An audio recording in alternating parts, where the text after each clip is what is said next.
is day 2 of the amazing Spider-Man film shoot in downtown Rochester. These are just some of the crazy scenes taking place on Main Street.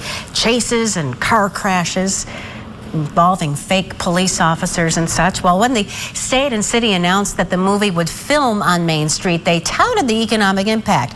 Rachel Barnhart says, though, that not all of it is exactly positive, and she joins us now. Hi, Rachel. Hi, Maureen. Yeah, the shooting of Spider-Man is really fun. It's cool. It's great to have in Rochester. And there's no doubt that hotels and caterers will be making a lot of money during this 10-day shoot. But not all shops are making money. Some are actually losing money. And one economist says there might not be much of an economic impact at all. There's a lot of action outside on Main Street, but inside Diva's Shoes, it's been a slow week. I really could have stayed home yesterday. It really did nothing for my business.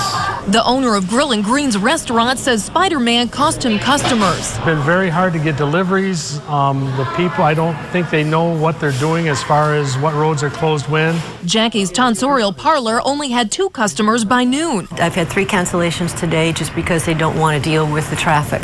And Alvin Clark has only shined 1 pair of shoes. I like Spider-Man, but Spider-Man doesn't have any shoes. The state estimated the Spider-Man production would pump $600,000 into the Rochester economy. The money includes hotel rooms for several hundred crew members and catering from local eateries. But Pulitzer Prize-winning journalist David K. Johnston points out state taxpayers are subsidizing Spider-Man's Rochester production. The movie can get back 30% of production costs through film tax credits.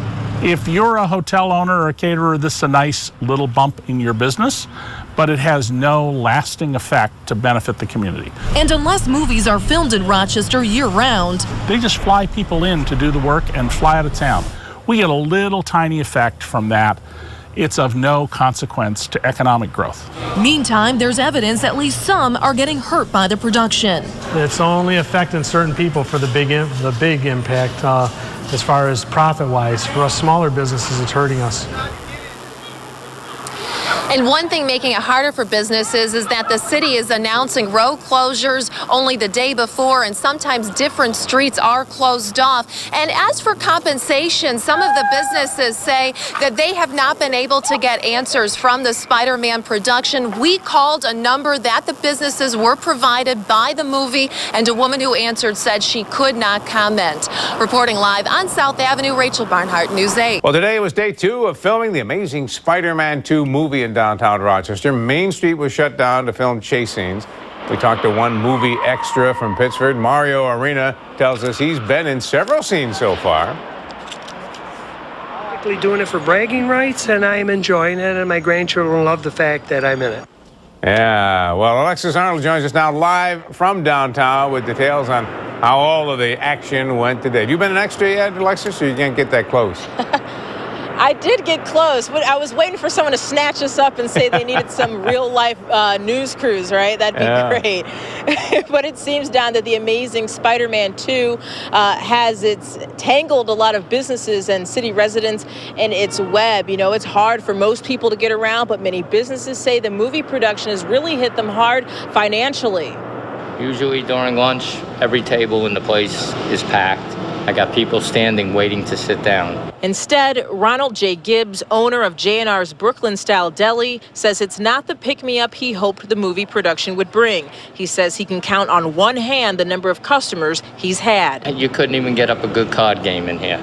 Because of street closures due to movie production, many of his regular customers were blocked off and couldn't get to his restaurant. He says that's taking its toll on his bottom line, losing about $1,000 a day. It's going to hurt so much that there's going to be past due payments and everything else. Production is also making it hard for people to get to and from work or the store. We caught up with Robert Wilkerson as he carried groceries from his long commute. It took me 2 hours to get the bus at Macon Place Mall to come just downtown. And normally it takes you? Half an hour. Wilkerson says getting around may be a headache, but he thinks it's worth it. As long as it make money for the city, I think I can take the hassle, but I wish you hurry up. Business owners like Gibbs say they have nothing against Spider-Man, but they have to make a living. I'm a business owner, small business owner, and I got to pay bills. Now, it most likely won't get any better for those businesses along Main Street. Gibbs does say the production crew told him that they would try to give him some business by buying beverages and food for the production crew later this week, but that remains to be seen, or if it would even help or make any impact. Reporting live downtown, Alexis Arnold, 13 WAM News.